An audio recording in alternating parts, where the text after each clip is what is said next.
Bonjour à tous. Donc aujourd'hui, c'est proprement fantastique. 40e lecture donc en cours de Horo de Sizia Ziquet. Sachez que je suis extrêmement heureux parce que cette 40e lecture m'a permis maintenant d'autant mieux percevoir, si je puis dire, la psychologie et le comportement de Ziquet. Autre chose, le petit pouce, abonnez-vous.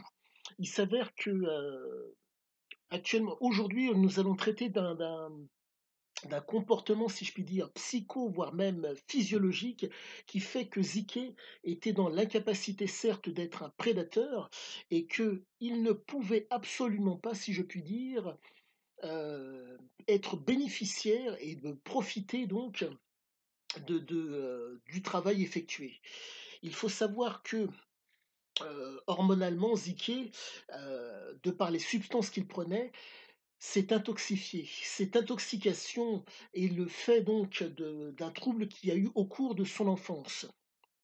Il s'avère que le père ainsi que le grand-père de Ziquet étaient fumeurs de cannabis. Il faut comprendre que certes, le taux de THC à l'époque du grand-père et du père de Ziquet était moindre qu'actuellement, mais il faut comprendre que ce trouble aurait pu ne pas, si je puis dire, comment dire, être développé, mais il était, si je puis dire, latent à cause du comportement du père, ainsi que celui de la mère. En tout cas, l'époque se prêtait à ce que ce trouble, qui est absolument normal, puisse se développer. Ce trouble s'est développé, a pris, entre guillemets, la genèse de ce trouble, ça a été les événements qu'il y a eu au Maroc, entre autres.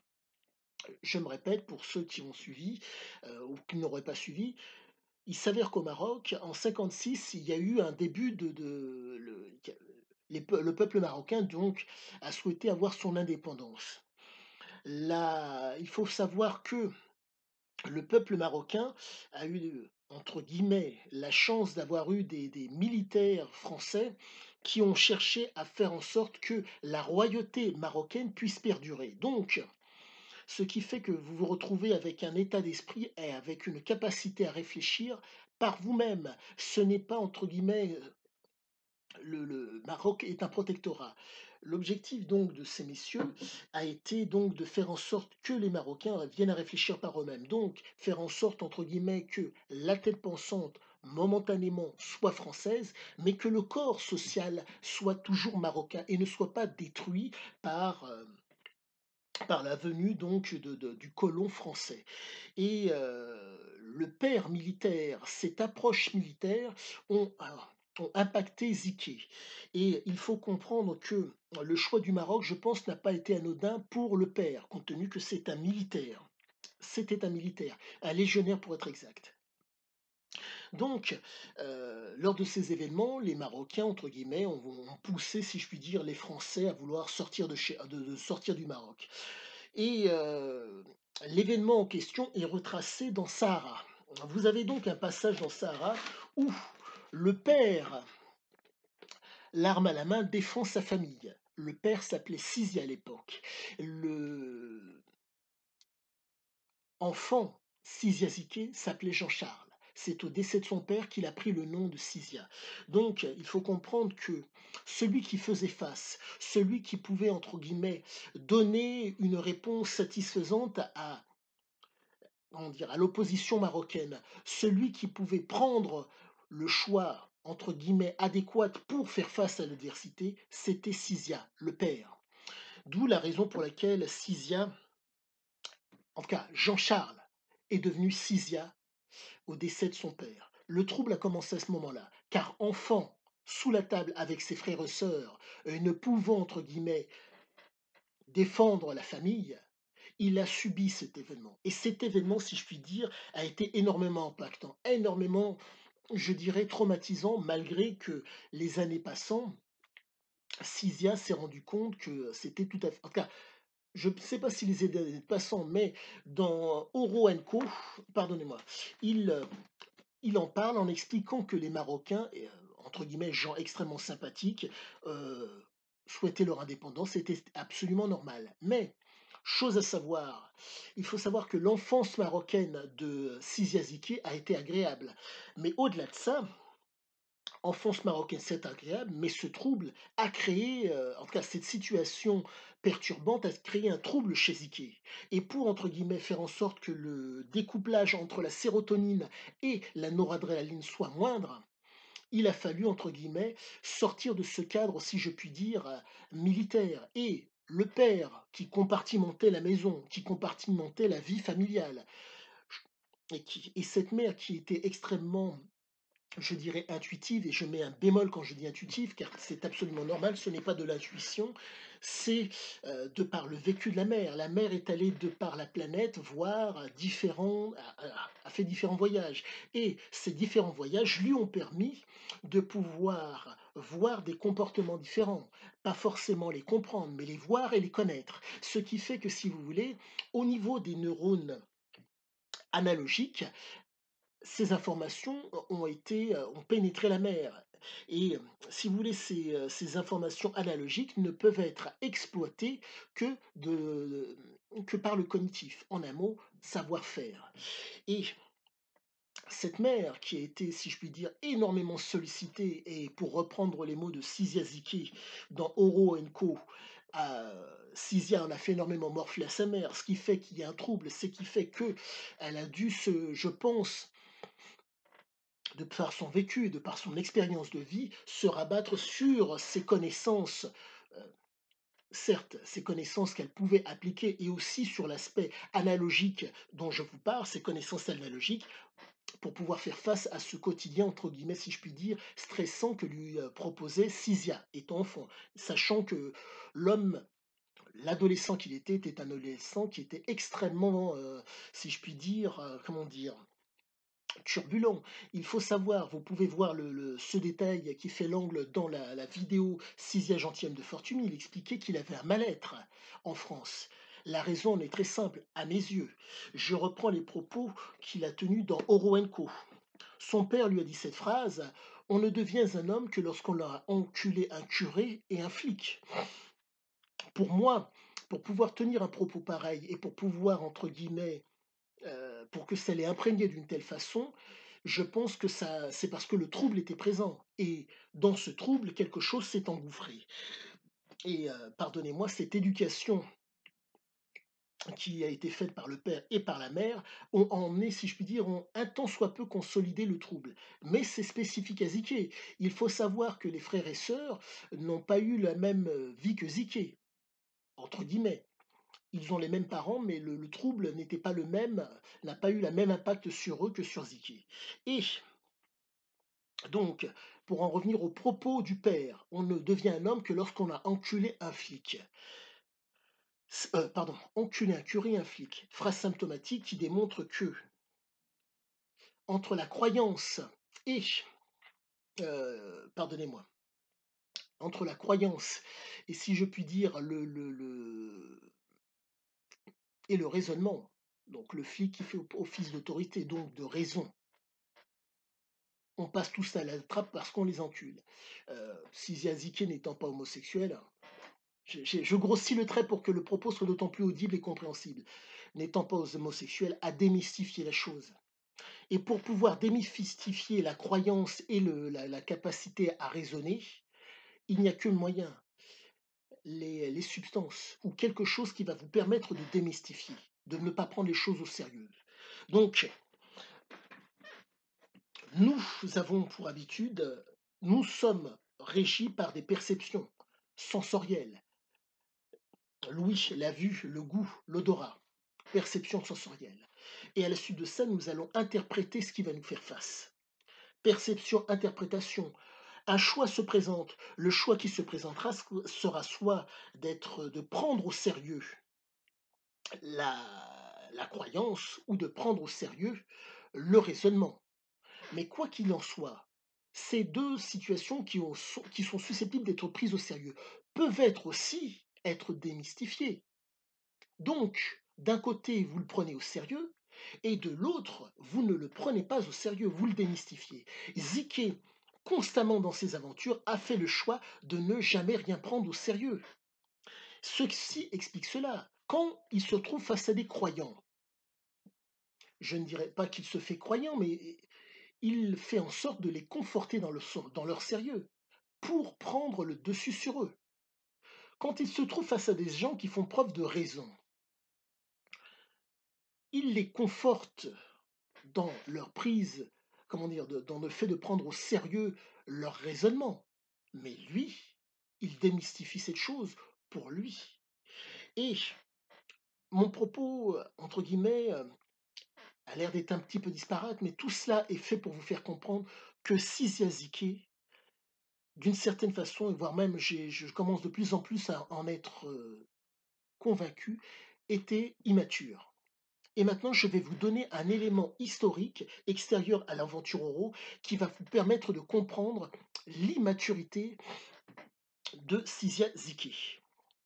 C'était, et je tiens, enfin, c'est grâce à Margaret Thatcher, un documentaire sur elle, qui m'a permis de comprendre. Ce passage de ce documentaire parle donc de la, comment dire, du processus de paix en partenariat avec le gouvernement de la République d'Irlande. Voilà ce qu'il en est. Parce qu'elle n'a jamais sérieusement imaginé ou entrepris quoi que ce soit pour se diriger vers un processus de paix en partenariat avec le gouvernement de la République d'Irlande, la lutte n'a jamais cessé.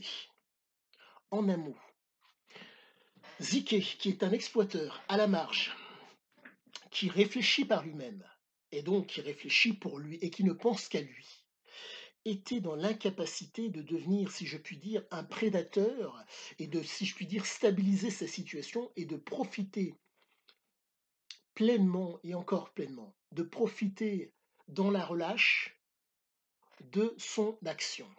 Il faut comprendre que le trouble qu'il a vécu au Maroc, qui nécessitait donc d'agir, d'être en action pour faire face à l'adversité, l'a empêché d'être dans la sérénité.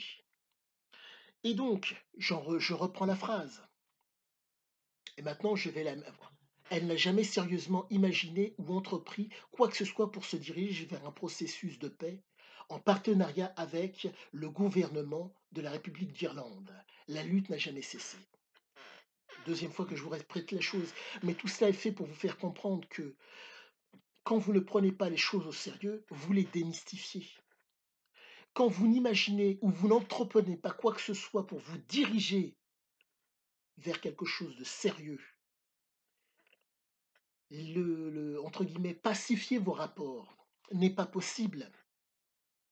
Et c'est pour ça qu'il n'a jamais cessé de courir de par le monde, d'être dans l'instabilité. La stabilité, généralement, peut être le fait de la voyoucratie ou de la marge, mais la problématique, c'est que que vous soyez dans la voyoucratie ou dans la marge, arrive un moment donné où vient, entre guillemets, le, le- la loi, ou, entre guillemets, l'équilibre dans la société est en risque d'être rompu. Parce que vous êtes à la marge, parce que vous avez un comportement de voyou en étant environné de gens, entre guillemets, qui suivent la loi et qui s'appuient sur les réalités du pays pour faire en sorte qu'il n'y ait pas de trouble. Ziké en était incapable.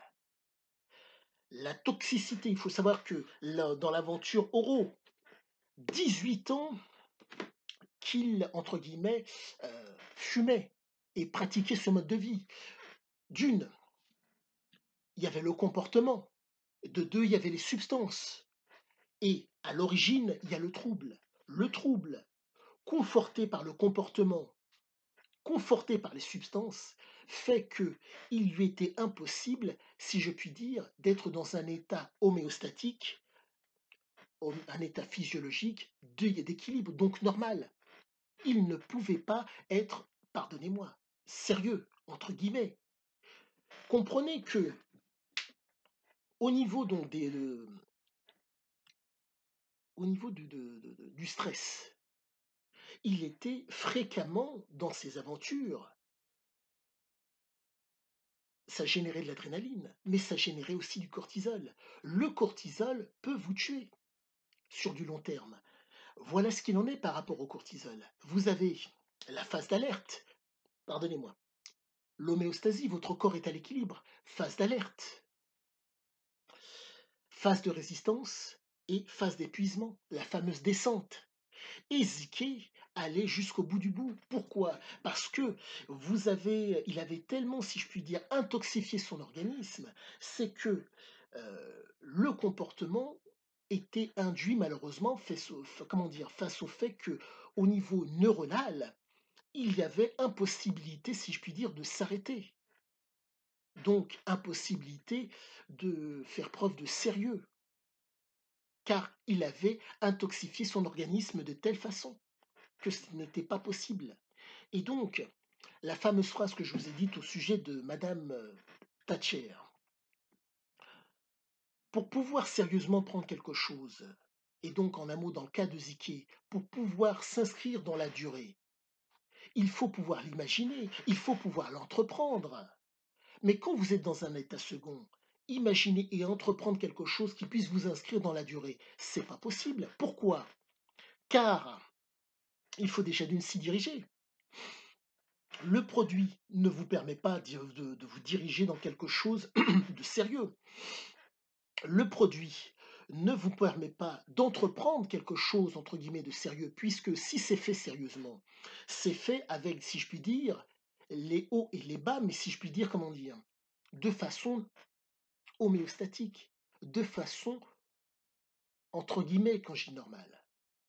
La normalité pour un Européen et la normalité pour une personne vivant au Costa Rica n'est pas la même, à cause de la géographie, de l'histoire, de la réalité et des faits. Ce ne sont pas les mêmes choses. Donc, dans son cas, il lui était impossible de, si je puis dire, malgré que le Partido del Pueblo, qui allait rester donc 5 ans de mémoire au pouvoir, il n'était pas possible pour lui d'être, si je puis dire, de faire en sorte de faire un partenariat. Et rappelez-vous, il n'appréciait pas le partenariat.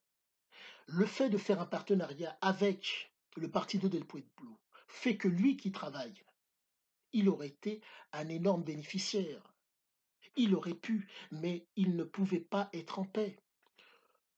Rappelez-vous l'adage, relaxer, mais pas relâcher. Et pour pouvoir, entre guillemets, faire en sorte qu'il y ait la paix, il faut être dans la relâche. Il faut, pardonnez-moi, il faut être relaxé. Pas forcément dans la relâche, mais relaxé. Ce n'était pas possible, car il était constamment, intérieurement, en lutte. Le trouble, le débalancement entre la sérotonine et l'adrénaline, la compulsion, l'impulsivité que faisait la cam constamment, faisait que, dans un cadre où la réflexion sur du long terme, donc la réflexion qui fait que vous êtes relâché, ne l'intéressait pas et il ne pouvait en être autrement à cause des produits qui, entre guillemets, l'hyperstimulaient. Dépression, stimulation, hyperstimulation. Il oscillait constamment entre la stimulation et l'hyperstimulation.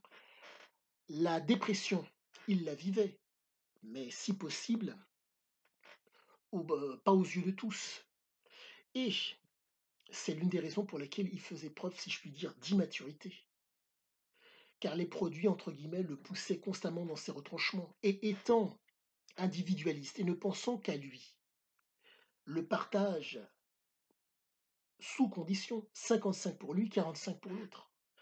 Mais malgré toutes ces qualités, malgré que c'est cohérent dans la pratique, puisqu'il avait réussi à exploiter la mine d'or la plus riche du Costa Rica, ça ne lui permettait pas de s'inscrire dans la durée, car il ne pouvait pas passer du statut, mentalement il n'y arrivait pas, du statut donc d'exploiteur au statut de prédateur.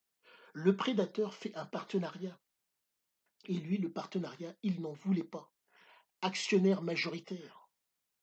Mais rendez-vous compte, imaginez, vous êtes actionnaire majoritaire de la mine d'or la plus riche du Costa Rica, même si vous êtes minoritaire. Il y a une rentrée d'argent par le fait de votre travail. Et il s'y refusait. Pourquoi? À cause du trouble. Parce qu'il luttait constamment, constamment. Impulsivité et compulsion. qui le prenait, qui le saisissait à cause des substances, à cause de la neurotoxicité des produits qui agissaient sur son amygdale, sur sa capacité à pouvoir réfléchir. Il aurait fallu qu'il puisse, entre guillemets, si je puis dire, être dans la relâche, la relaxation, sans produit, donc, entre guillemets, faire partie de l'establishment. Il ne pouvait pas. Sur ce, j'espère que mon explication vous a convenu. Je vous mettrai donc en description la fameuse vidéo et le moment où on parle de ce passage avec Madame Thatcher. Sur ce, abonnez-vous et le pouce, et je vous dis à bientôt.